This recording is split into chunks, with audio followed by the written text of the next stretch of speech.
great day on a Saturday afternoon or Sunday night or Saturday night, depending where you are. I just had a busy week. It's been one of those weeks where it just, some days were just busy and others was just, just okay. Just quiet and all that. Friday happened to be one of my busiest days. We were short a lot of people. Well, we were fairly short on quite a bit of people from the U.S., our U.S. counterparts at work, and it ended up that I was just taking call after call. It was like back to back all day, so it was just kind of tough on a Friday afternoon, uh, especially when the calls were just coming in out of the blue, and we were just short staffed that day. And I just wish they had more than enough people, and apparently we still don't have enough people there, and we're trying to get extra people to come start working in.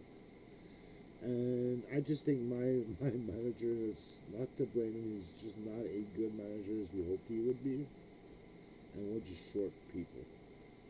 And I don't know why, so it's just hard for me to judge. I'm not the one who's making the decisions there, so I'm just the one that just takes the calls like everybody else there. What else? Eh, Love Life is Dead as always. Hasn't changed that much. Uh, just a whole bunch of things there. I just miss being with somebody right now, especially in my life. Most people don't understand that once you get into a relationship of some sort, you kind of like being with somebody around with you, like to cuddle and whatever else, and the smooches. You know how it is when you're in love.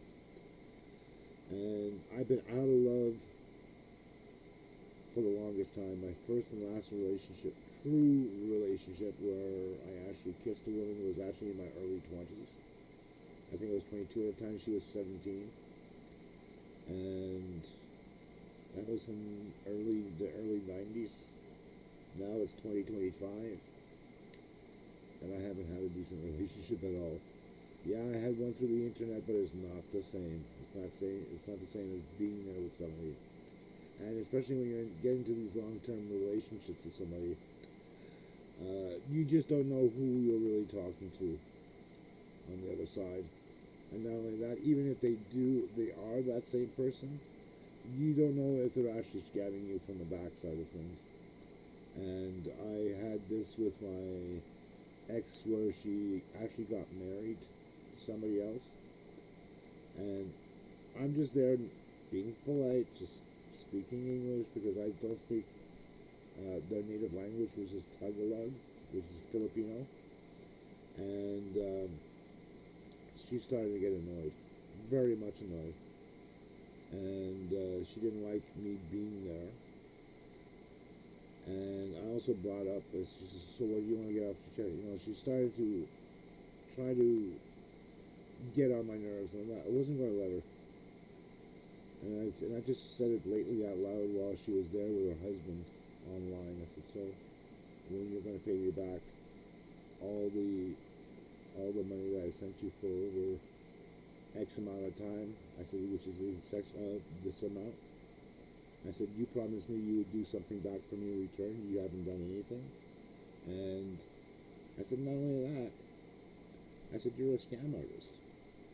And I said, not only that, you're showing your daughter what not to do, how to get into deep shit, how she's going to get hurt if she gets caught doing this on the authorities.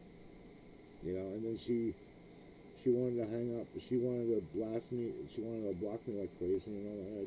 At that point, I didn't care. She can block me all she wants.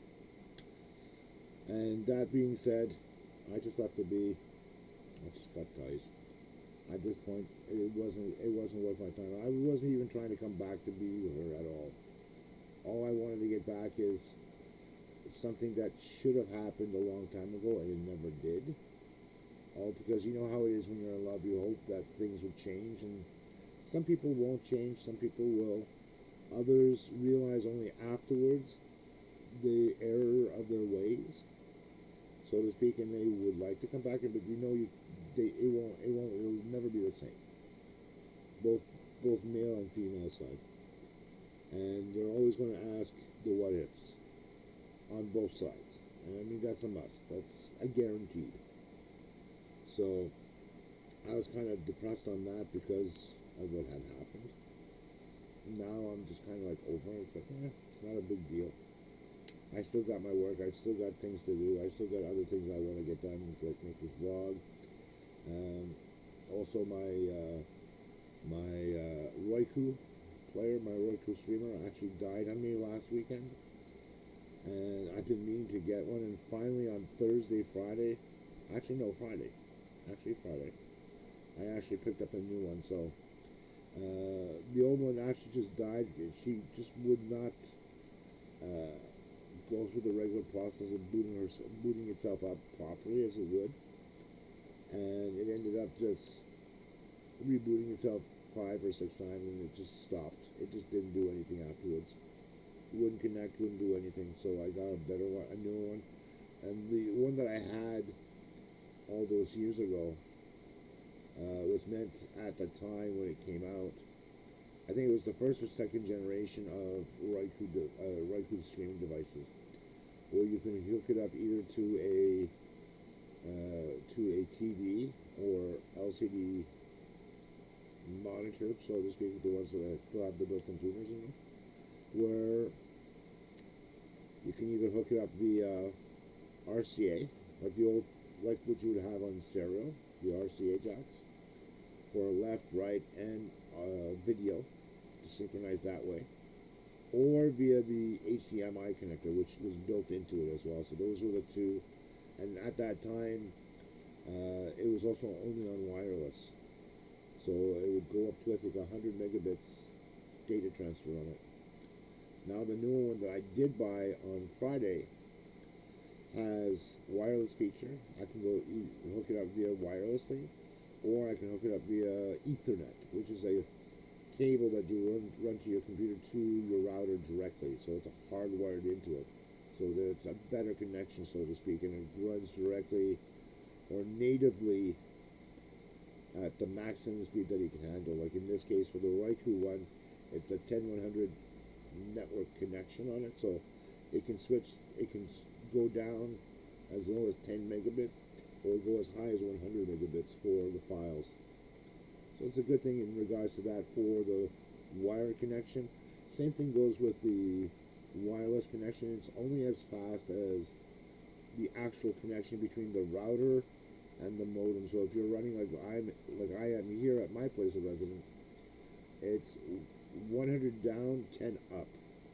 So that's a good connection for myself because I don't do a lot, and it's unlimited on top of it. So for me, for the amount of transferring files and all that, or do video conferencing, 100 down, 10 up is more than enough for the speed that I need. I'm not doing any heavy gaming. I'm not doing any heavy duty things like having multiple computers running at the same time. It's either my tiny laptop, my tiny PC that I have here that I'm recording my videos on and editing them at the same time, and the occasional use of my cell phone on the wireless connection to chat with, or do quick little instant messages to my colleagues and all that, or friends for that matter. And my phone, which is also a VoIP phone, which is voice over IP, which means it uses the internet, but it connects to a server in the backside for incoming and outgoing calls. So those are the only ones that I tend to use. My mother tends to use it quite a bit for her videos on Netflix, Hulu, stuff of that nature. So she does a lot of stuff with that on it, so it's helpful for her, and I haven't bugged her about it. So it's a good thing, and I like being the caretaker of the connection for my mom and myself and all that. It's just I grow very lonely just not having somebody there with me, or having a better half to be able to talk with. That's the most thing crucial for me, is that I'm missing having a better half, a girlfriend, so to speak, that lives more locally to the area that I'm in, instead of having those long distance relationships, because it's never going to work out. And plus, depending on the culture where they're from, Filipino culture is different than it is in Canada and the United States. The mentality is completely different, so that makes it even harder. And it's not to blame the people from the Philippines or like here, it's just the way it is. So, with that being said, I'm going to just make this a small one for today, as for a small video to get uploaded to YouTube and onto my other channel, which is actually TikTok. I'll call it a day, and I wish you everybody a great, fantastic afternoon. I'll catch you guys later.